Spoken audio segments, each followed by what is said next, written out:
ఓం నమో నారాయణాయ శ్రీమతే రామానుజాయ నమః. శ్రీమన్నారాయణ చరణౌషణం ప్రపద్యే అస్మద్గురుభ్యో నమః. అందరికీ నమస్కారం అండి. ఈరోజు పరమ పవిత్రమైన మౌని అమావాస్య, అంటే పుష్య అమావాస్య, చొల్లంగి అమావాస్య. ఈరోజు ఇంకొక విశేషం ఏంటి అంటే అశేష భక్తావళికి ఆధ్యాత్మిక గురుస్థానమైన భక్త యోగి సాక్షాత్తు నారద మహర్షులే భూమి మీద అవతరించారట ఈ పురంధరదాసు రూపంలో. అటువంటి పురంధరదాసు యొక్క ఆరాధనోత్సవాలు జరుగుతాయండి ఈ అమావాస్య రోజు.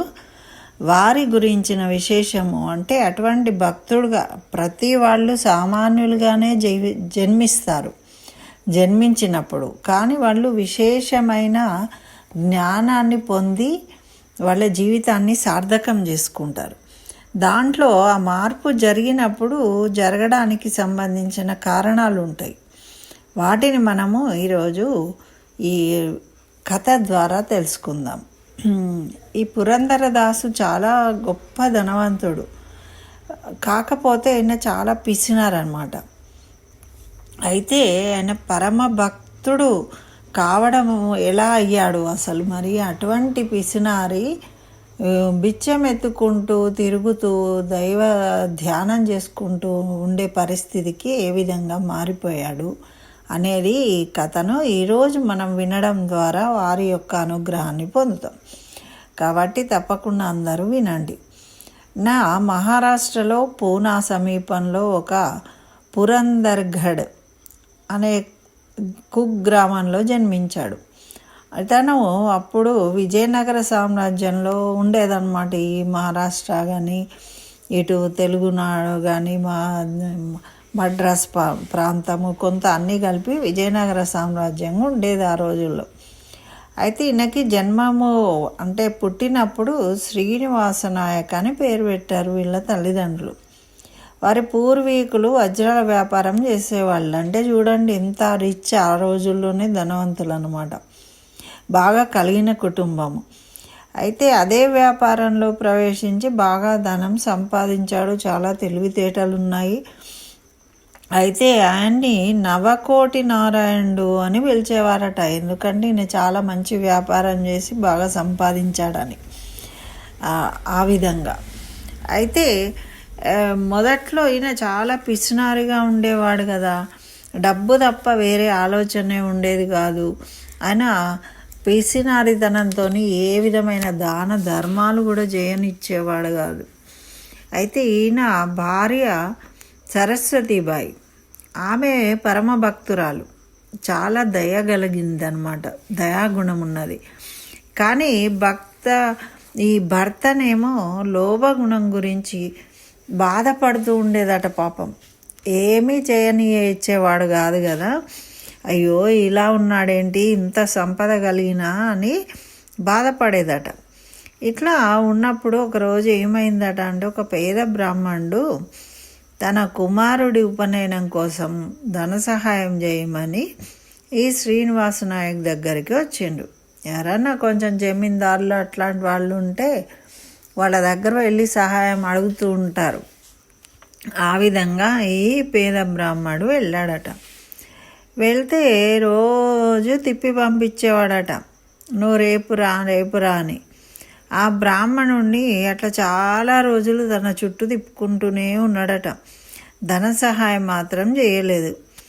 ఇక ఆ బ్రాహ్మణుడు కూడా పట్టు విడవకుండా తిరుగుతూనే ఉన్నాడట. అట్లా ప్రతిరోజు ఒక్కరోజు కాదండి, 6 నెలలు గడిచినాయట. ఆ బ్రాహ్మణుడు తిరుగుతూనే ఉన్నాడట.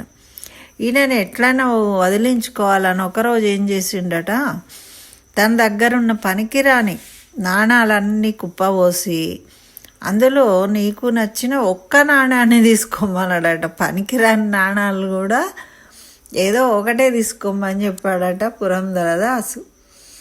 ఇక ఆయనకు అర్థమైపోయింది, ఇంకేంటి అని చెప్పేసి ఇక 6 నెలలు తిరిగాను కదా, ఈ పనికిరాని నాణం ఇస్తూ ఉన్నాడు, ఇక ఈయన మారాడని చెప్పేసి అందులో ఇక ఆయనకి తీసుకోవాలని లేదు, ఒక నాణ్యాన్ని తీసుకోమంటున్నాడని ఆ బ్రాహ్మణుడు ఇంకా చేసేది ఏం లేక నిరాశతోని వెళ్ళిపోయిందట, ఇంకేనే ఇచ్చేవాడు కాదు అని. అట్లా వెళ్తూ వెళ్తూ సరస్వతీబాయి ధార్మిక గుణం తెలుసు, ఆయన భార్య చాలా మంచిది అని విన్నాడు కాబట్టి నేరుగా వాళ్ళ ఇంటికి వెళ్ళిండట. ఆమె భర్త తనను చాలా కాలం తిప్పుకొని చివరికి రిక్తహస్తాలతో పంపిండు, మీ ఆయన దగ్గరికి వెళ్తే ఈ విధంగా అని ఆ కథ అంతా చెప్పాడట పేద బ్రాహ్మడు. పాపం ఆమె భర్త ప్రవర్తనకు చాలా బాధపడిందట. కానీ ఎట్లాగైనా బ్రాహ్మణికి సహాయం చేయాలనుకుంటుంది, కానీ ఆమె దగ్గర ఏముంది, ఏది చేసినా చేయలేదు అని ఆలోచిస్తూ ఉంటే ఆ బ్రాహ్మణుడు కొద్దిగా ఆలోచించి ఏమన్నాడట, అమ్మ మీరు ఏ విధంగానో నాకు సహాయం చేయాలి, మీ భర్తది కాకుండా మీ పుట్టింటి నుంచి తెచ్చింది ఏదైనా ఉంటే నాకు సహాయంగా ఇవ్వండి అని అడిగిందట.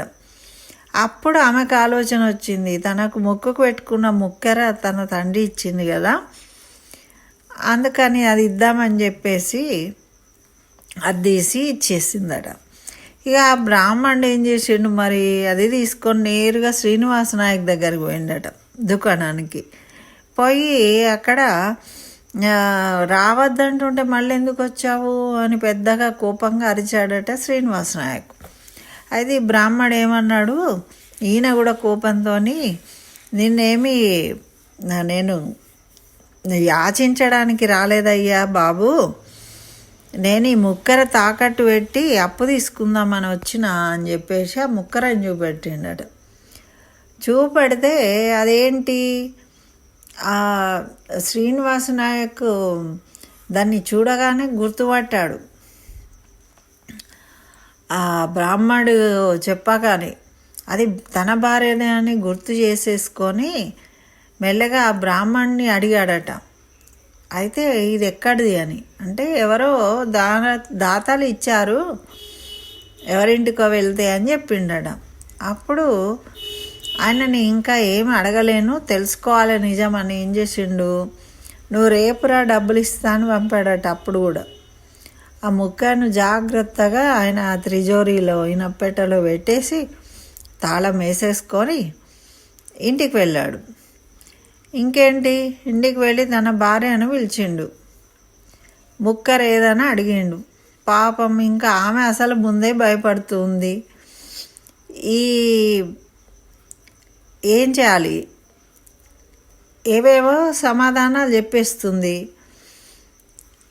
కానీ ఆయన పట్టించుకోకుండా తీసి పెట్టాను అని, ఎక్కడో పెట్టాను అని, తీసిస్తాను ముందు కాళ్ళు కడుక్కోండి అని, తినండి తర్వాత చూపిస్తా, ఇట్లా ఏవో చెప్తుంది సర్ది చెప్పడానికి. కానీ శ్రీనివాస నాయక్ నిజం తెలవాలి కదా, అందుకని పట్టుబట్టాడట, ఇప్పుడే ముక్కర చూపించు నాకు అని. ఆమెకి ఇంకా చేసేది లేక చాలా బాధపడి కంగుదిని ఆమెకి ఏం చేయాలో దిక్కుతోచక నిజం చెప్తే ఖచ్చితంగా శిక్షిస్తాడు అని భయపడి ఆత్మహత్య చేసుకోవాలనుకుందటండి. ఈయన ఇంకా వినే రకం కాదు అని. అప్పుడు ఒక చిన్న గ్లాసులోకి విషయాన్ని తీసుకొని ఆ దైవ మందిరంలోకి, ఆ పూజా గదిలోకి వెళ్ళిందట. అప్పుడు ఆ దైవాన్ని ధ్యానించుకొని దాన్ని తాగుదాం అనుకుందట. విషయాన్ని తాగుదాం అనుకొని దాన్ని ఇలా ఎత్తి బయటకు తీసేసరికి అందులో చూసేసరికి ఆ ముక్కెర ఉందట అండి ఆ విషం ఉన్న గ్లాసులో. ఇంకా ఆమెకి మొత్తం వాళ్ళంతా చెమటలు పోసినాయట. దాన్ని చూడగానే ఒక్కసారి ఆ ముక్కెర కనిపించగానే తన కళ్ళని తాను నమ్మలేకపోయిందట. తర్వాత తేరుకుని ఆనందపడింది. కృతజ్ఞతతోని ఆ భగవంతుడికి నమస్కరించుకొని చక్కగా ఆ కృష్ణ విగ్రహం ముందు నమస్కరించి వెళ్ళి ఆ ముక్కెరని తీసుకొని పోయి భర్తకు చూపించిందట. దాన్ని చూసేసరికి శ్రీనివాస నాయక్ కూడా మతిపోయిందట. ఎందుకంటే తనే కదా ఇనపెట్టెలో పెట్టి తాళం వేసి వచ్చాడు. మరి అది ఇక్కడికి ఎట్లా వచ్చింది, అంగడిలో నేను తీసుకున్నది ఇదే కదా, ఈమె ఎట్లా తీసుకొచ్చింది అని ధృవీకరించుకోవడానికి వెంటనే దుకాణానికి వెళ్ళిండట. మళ్ళా వెళ్ళి అక్కడ చూసేసరికి ముక్కు పుడక లేదట. తను పెట్టిండు, తన చేతులతో తనే పెట్టాడు. ఆ బ్రాహ్మడిస్తే తాళం వేసి వచ్చాను కదా, తిరిగి ఇంటికి వెళ్ళిండట.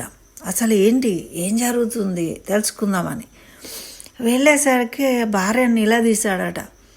ఇది ఎక్కడిది, ఎలా వచ్చింది చెప్పు, అది ఇది అని అడిగితే అప్పుడు ఆమె ఆ బ్రాహ్మడు రావడము, ఈ విధంగా అడగడము, ఆమె ముక్కరం తీసి ఇవ్వడము అంతా చెప్పిందట.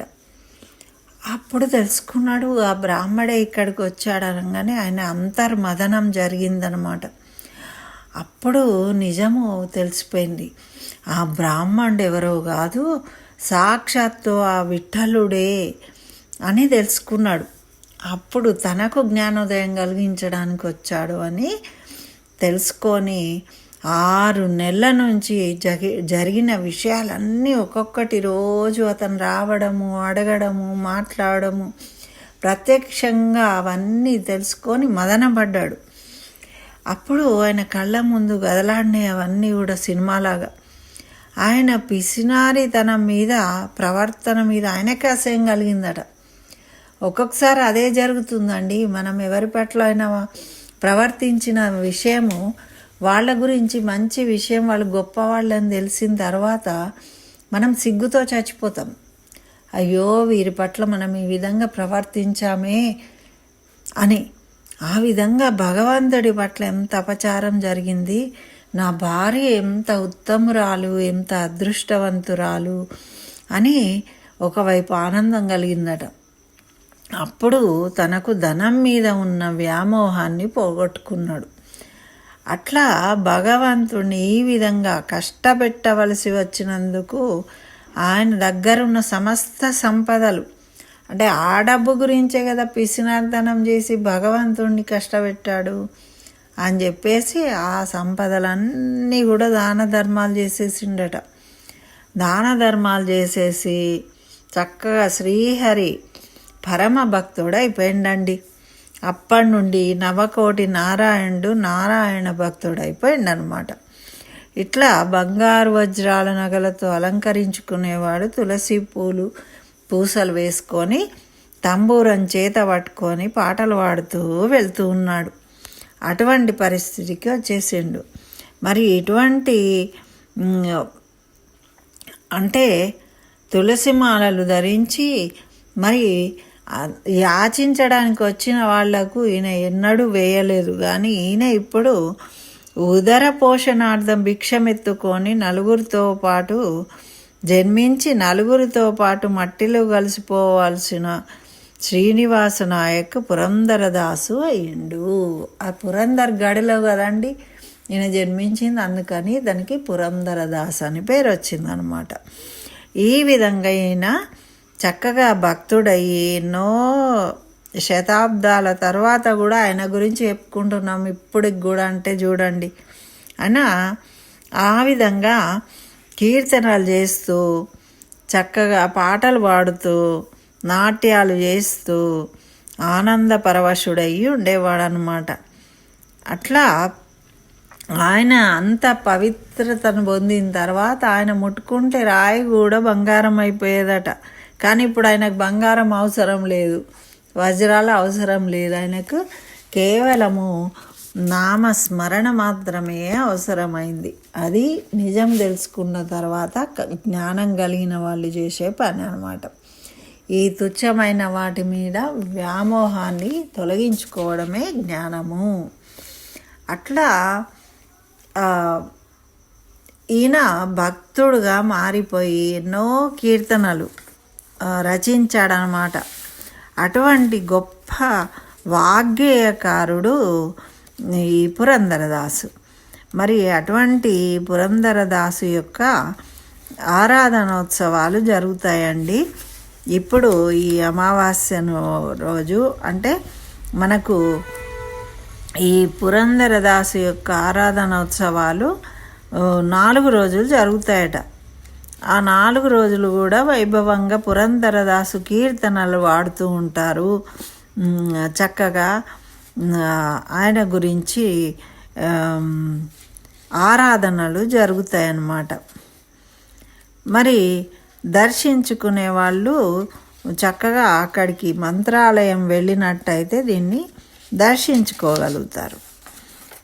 ఇటువంటి పురంధరదాసు గురించి వినడం అనేది ఎంతో అదృష్టము, తెలుసుకోవడం అనేది. మరి ఇంకా వీరి యొక్క కీర్తనలను ఆలాపిస్తూ ఉంటారు వారి యొక్క శిష్యులు అందరు కూడా. ఈయన తనే ఏంటి అంటే ఈరోజు మనము మన్మనోభీష్ట వరదం సర్వాభీష్ట ఫలప్రదం పురంధర గురుం వందే దాసశ్రేష్టం దయానిధిం. దీన్ని తప్పకుండా చదువుకొని మనము నమస్కరించుకున్నట్టయితే పురంధరదాసు యొక్క అనుగ్రహాన్ని పొందుతాం. మరి వీరు శిష్యులు విజయదాసులు, వీరేమో శ్రీపాదరాజస్వాముల యొక్క శిష్యులు. మరి స్వయంగా నారదుడే పురంధరదాసుగా అవతరించాడు అని చెప్తారట. అంటే ఎందుకు అంటే వీరి కీర్తనలు అటువంటి వేదసారంగా రచించారన్నమాట. వేదాల సారాన్ని కీర్తనల రూపంలో ఆలపించారు వీరు. కాబట్టి ఈ 4 రోజులు కూడా పురంధరదాసుల యొక్క ఆరాధనోత్సవాలను గుర్తు చేసుకుంటూ మీరందరూ కూడా చక్కగా వీటిని విని ఆ పురంధరదాసును స్మరించుకొని నమస్కరించుకోండి, అతనే అని చదువుకోండి. స్వస్తి. జై శ్రీమన్నారాయణ. సర్వం శ్రీకృష్ణ చరణారవిందార్పణమస్తు.